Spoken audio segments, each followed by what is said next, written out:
Hello दोस्तों, SK electronics work में आपका स्वागत है। दोस्तों कैसे हो आप? आशा करता हूँ हम बहुत अच्छे होंगे। दोस्तों आज की जो वीडियो है काफ़ी इंपॉर्टेंट है और जो नए मैकेनिक हैं एक बहुत ज़्यादा कमेंट कर रहे थे मुझे कि सर जैसे हमारे पास कोई रेजिस्टेंस बर्न हो जाती है बोर्ड में, उसको हम कैसे पहचानें कि वो कौन सी वैल्यू की है। जैसे कुछ इस कंडीशन में गाइस ये वाली रेजिस्टेंस देख रहे हैं आप, मतलब पूरी जल जाती है। तो गाइस रेजिस्टेंस जलने का एक रीज़न होता है, या तो हाफ एक आगे की तरफ शॉर्टिंग है या उस पर ओवरलोड होने की वजह से या फिर किसी शॉर्टिंग की वजह से। ठीक है, अब समझना ये होगा कि वो किस वैल्यू की है। पता लगाने का बहुत सिंपल तरीका होता है गाइस, बस थोड़ा सा दिमाग लगाना होता है।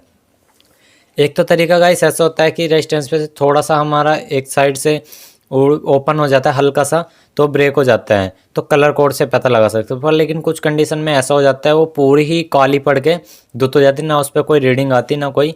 तो गाइस इसका तो कोई ऐसा तरीका नहीं है कोई कि बिल्कुल ख़त्म हो जाए रेजिस्टेंस, उसकी वैल्यू कैसे पता करें गाइस? ये तो सब कहने वाली बे बात है, सब फेक हैं। तो सिंपल तरीका होता है गाइस, कोई भी हमारा सर्किट होगा तो ज़्यादातर गाइस ओम्स वाली ही रेजिस्टेंस ख़राब होती हैं। अब वो कैसे समझें कि एक ओम्स की है, कितने ओम्स की है? वो सिंपल तरीका है, एक चीज़ बताता हूँ आपको, थोड़ा सा माइंड में बैठाने की कोशिश करना। मान लिया हमारे पास ये एलईडी का सर्किट है, एलईडी बल्ब का सर्किट है। अब एलईडी बल्ब के सर्किट में मेन चीज़ गाइस एक ही दो रेजिस्टेंस होती हैं और वही गाइस मेन यहाँ पे लगाई जाती हैं एक ही तरफ। तो उसमें ये पहचानने की कोशिश कीजिए वो रेजिस्टेंस लगी कहाँ पे है। जैसे ये रेजिस्टेंस इसमें लगी हो तो ये फ्यूजेबल रेजिस्टेंस है, क्योंकि ये इनपुट दे रही है मेन लाइन से, जो डायरेक्ट आ रही है ये इनपुट दे रही है, तो एक तरह की फ्यूजेबल रेजिस्टेंस है। फ्यूजेबल रेजिस्टेंस कौन सी होती है? 1 ओम से लेकर 10 ओम तक की होती है, तो वो फ्यूजेबल रेजिस्टेंस होती है। ठीक है ना। उसके बाद में अब थोड़ा सा मेन आ जाइए बड़े सर्किट बोर्ड पे गाइस, जैसे ये वाला हमारे 4440 का बोर्ड है। अब इसमें एक छोटी सी बात समझने की है। तो देखिए गाइस, ये हमारे पास 4440 बोर्ड है। आपने कभी भी देखा होगा गाइस, ये जो हमारे पास बोर्ड है इसमें कभी भी रेजिस्टेंस खराब होने का आपने सिस्टम झंझट नहीं देखा होगा, क्योंकि गाइस यहाँ पे ऑडियो सेक्शन में कभी भी रेजिस्टेंस खराब नहीं होती, क्योंकि ऑडियो सेक्शन में लोड नहीं रहता, सिर्फ थोड़ा बहुत अपना ऑडियो या हेरा फेरी होती है बस इनमें। ठीक है ना। ऐसे यहाँ पे ऑडियो सेक्शन है, यहाँ पे भी नहीं होती। ज़्यादा खराब जो होती है एक आधी 7805 के पास खराब होती है, जो उसे वोल्टेज देती है, वो फ्यूजेबल रेजिस्टेंस होती है। ठीक है। इस तरह से आप सर्किट में ये पहचानने की कोशिश कीजिए कि रेजिस्टेंस काम क्या कर रही है। जैसे कि हमारा एलईडी बल्ब में यहाँ पे फ्यूजेबल रेजिस्टेंस लगी हुई है, तो एक तरह की डायरेक्टिव कर सकते हो, यहाँ पे ओम्स में लगेगी। तो फ्यूजेबल रेजिस्टेंस जो काम करती है वो ओम्स में करती है, किलो ओम्स में नहीं, के में या नहीं, यानी कि ओम में काम करती है। तो ये चीज़ समझने की कोशिश कीजिए। अब जैसे हमारा 3055 वाला ये बोर्ड होता है, आपने देखा होगा BD 3940 के आसपास की रेजिस्टेंस फूकती हैं, तो वो चीज़ तो आपको पता ही लग जाता है जब काफ़ी ज़्यादा आपने वीडियो देख लेते हैं, उसमें बता देते हैं कि इसकी जगह कौन सी रेजिस्टेंस लगी। और रेजिस्टेंस तो नहीं फूकती, आपने देखा भी होगा। और बड़ी रेजिस्टेंस पे तो वैल्यू लिखी भी होती है। अभी मैंने एक कल वीडियो बनाई थी, उसमें बताया था मैंने और इसके वाटेज पता कैसे लगते हैं, वाटेज का भी बता दिया। वैल्यू को पता लगाने का सिंपल वही तरीका है गाइस, या तो आप पेज आपके पास जैसे सर्किट आते हैं नए नए, उनके फ़ोटो खींच कर रख लीजिए, बाद में उन पे से देख सकते हो। आपके पास कोई सेम फ़ोटो हो, मतलब सेम बोर्ड हो, उससे भी पहचान सकते हो। तो ये तरीका है। ठीक है। अब वो पहचानने की एक ऐसे, अब जैसे मान लिया हमारे पास ये इन्वर्टर का सर्किट बोर्ड है। अब ये तो कंपनी का है, या लोकल। तो ये कंपनी का मान लीजिए इसकी रेजिस्टेंस उड़ गई। ज़्यादातर इसमें कौन सी रेजिस्टेंस उड़ती है गाइस? मॉसफिट वाली रेजिस्टेंस उड़ती है। मॉसफिट के गेट पे गाइस 100 ओम की 120 ओम की रेजिस्टेंस आप लगा सकते हो।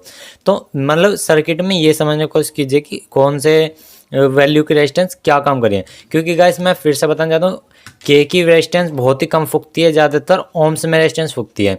मान लीजिए जैसे हमारे पास एक एलईडी छोटी 5 वोल्ट की एलईडी बल्ब है। ठीक है, छोटा सा एक एलईडी है, उसे हम 12 वोल्ट से जलाना चाहते, तो हम कितने तक की हमें पता है। जब इस लाइन में आप इलेक्ट्रॉनिक्स में काम करते हो तो आपको पता लग जाएगा कि कितने वोल्ट से चल रही है वो। अब 12 वोल्ट से चलाना चाहें तो उसमें 1 के तक की रेजिस्टेंस लगाएंगे तब वो बेस्ट वर्क करेगी। और उसे 5 वोल्ट से ही चलाना चाहेंगे और 3.3 वोल्ट की है मान लीजिए एलईडी ली, और 5 वोल्ट से चलाना तो 220 ओम्स की रेजिस्टेंस है।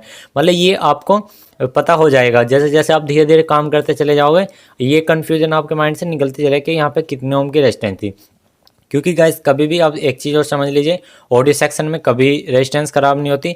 जब भी खराब होती है सप्लाई सेक्शन में की ही रेजिस्टेंस खराब होती है, जिससे मेन एक तरह का पूरा लोड की पावर सप्लाई जाई हुई होती है, ज़्यादातर वही रेजिस्टेंस खराब होती है। बस यही इसकी समझने का तरीका, क्योंकि गाइस बिल्कुल फुल रेजिस्टेंस बर्न हो जाती है दोनों तरफ से ओपन, उसके वायर सभी ब्रेक हो जाए, तो गाइस उसको चेक करने का बिल्कुल भी कोई तरीका नहीं है। चाहे कोई भी ऐसा अभी तक मीटर नहीं बना है, मल्टीमीटर या कोई भी ऐसा यंत्र नहीं है जिससे वो खराब को नाप सके। बस थोड़ा सा हाँ इतना पता लगा सकते हो कि दूसरे चैनल पे भी वही रेजिस्टेंस लगी हो, दूसरे चैनल पे भी। अब ऐसा तो नहीं है एक ही सर्किट है उसमें एक ही रेजिस्टेंस लगी, तो उसको समझने की कोशिश करो वो वर्क क्या कर रही है, फिर उसी के थोड़ा मुकाबले में वही रेजिस्टेंस लगाने की कोशिश करो। वो जैसे आप इलेक्ट्रॉनिक्स का काम करते हो उसमें आपको समझ में आ जाएगा कि यहाँ पे कौन सी रेजिस्टेंस लगने वाली है। जैसे हमारी ऑडियो के लिए अलग अलग, जैसे किसी की चीज़ को सप्लाई देते हैं तो उसमें कितनी सप्लाई जा रही है और कितनी हमारी इनपुट है, तो उसके हिसाब से कैलकुलेशन आप कर सकते हो। वो कैलकुलेशन कैसे करनी है, जैसे मैंने बताया 12 वोल्ट को 5 वोल्ट से 5 वोल्ट को 12 वोल्ट से लाने के 1K की रेजिस्टेंस लगाते हैं। जैसे छोटा एक दो LED बल्ब, उसकी अगर हम 2 बल्ब लगाएं तो वाटेज बढ़ाएंगे, वैल्यू बढ़ाएंगे घटाएंगे नहीं, ठीक है ना। तो इस तरह से पहचानने का तरीका है सिंपल, ठीक है ना। ज़्यादातर मैंने बता दिया ओम्स की वैल्यू ही ख़राब होती है, के की बहुत ही कम होती हैं और सप्लाई सेक्शन में ही ख़राब होते हैं। तो दोस्तों आपको वीडियो समझ में आ गई होगी, कुछ तो समझ में आ होगा, क्योंकि गाइस यही इसका सही तरीका है। उसको रेजिस्टेंस को बस ये समझने की कोशिश करो वो जा कहाँ पे रही है, वो काम क्या कर रही है। और ज़्यादातर कोई भी आप सर्किट बोर्ड ले लेना गाइस, किसी में एक रेजिस्टेंस ख़राब हुई ना तो उसका ख़राब होने का रीज़न देख लो कि वो कहाँ से आ रही है और कितने वोल्टेज पे जा रही है।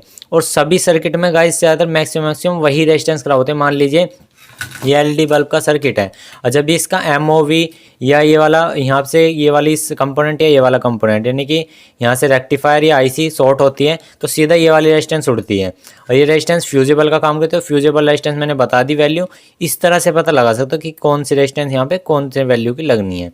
तो बस थोड़ी थोड़ी ये छोटी छोटी बातें ये चीज़ नोट कर लो, वरना जले भुने रेजिस्टेंस का कोई वो नहीं होता है। बस ये चीज़ देख लो कहाँ पे क्या काम करें। तो आई होप आपको दोस्तों वीडियो पसंद आई होगी। वीडियो पसंद है तो लाइक कर देना, अपना शेयर कर देना। कुछ प्रॉब्लम हो तो कमेंट बॉक्स में जरूर बता देना और आपकी कुछ राय हो इस वीडियो को लेके तो मुझे ज़रूर बताना। तो थैंक यू दोस्तों, टाटा बाय बाय, जय हिंद, वंदे मातरम, जय श्री राम। मिलते हैं कल को नेक्स्ट वीडियो में।